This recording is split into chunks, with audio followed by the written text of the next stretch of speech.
اتنے بڑے خطے پر جس خطے کو انگریز سونے کی چڑیا کہتا تھا، بر صغیر،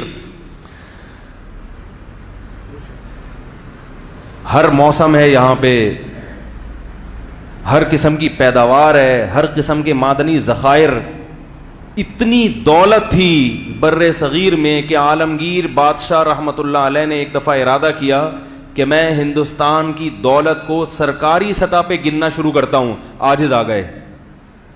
یہ تاریخی کتابوں میں لکھا ہوا ہے. اتنا سونا کہ سرکاری سطح پہ ملازمین لگا دیے گئے کہ ان سونے کو گننا شروع کرو. صرف جو سونے کی اشرفیاں تھیں، حکومت اس کام سے، بولو بھائی، ایسا دولت مند تھا بر صغیر. یہ ساری دولت کہاں ہے پتہ ہے آپ کو؟ گورے لے گئے. جو گوروں نے ترقی کی، آج مسلمانوں کو تانا دیا جاتا ہے کہ تم ترقی میں پیچھے، تو وسائل تو جب سارے وہ لے گئے ہیں تو ہم تو چپڑاسی کا کام کر سکتے ہیں.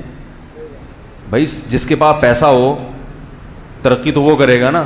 پیسہ نہیں ہے تو آپ اس کی فیکٹری میں ملازم لگ سکتے ہو میرے بھائی، وہ فیکٹری تو وہ لگائے گا. تو یہ اسلام یا مسلمانوں کی وجہ سے نہیں ہے، ہمارے سارے وسائل.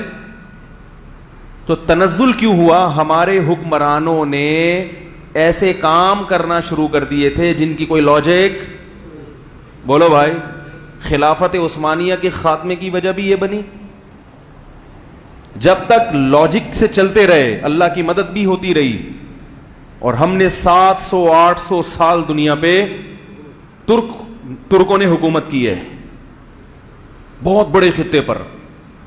اور آج سے 400 سال پہلے انگریز ہماری یونیورسٹیوں میں پڑھنے کے لیے آیا کرتے تھے اور ہماری ڈگریوں پہ فخر کیا کرتے تھے.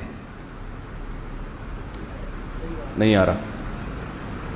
عجیب سی باتیں لگ رہی ہوں گی آپ. جامع ازہر یونیورسٹی الزیتونہ شام میں تھی. یہ بڑی مشہور یونیورسٹیاں تھیں.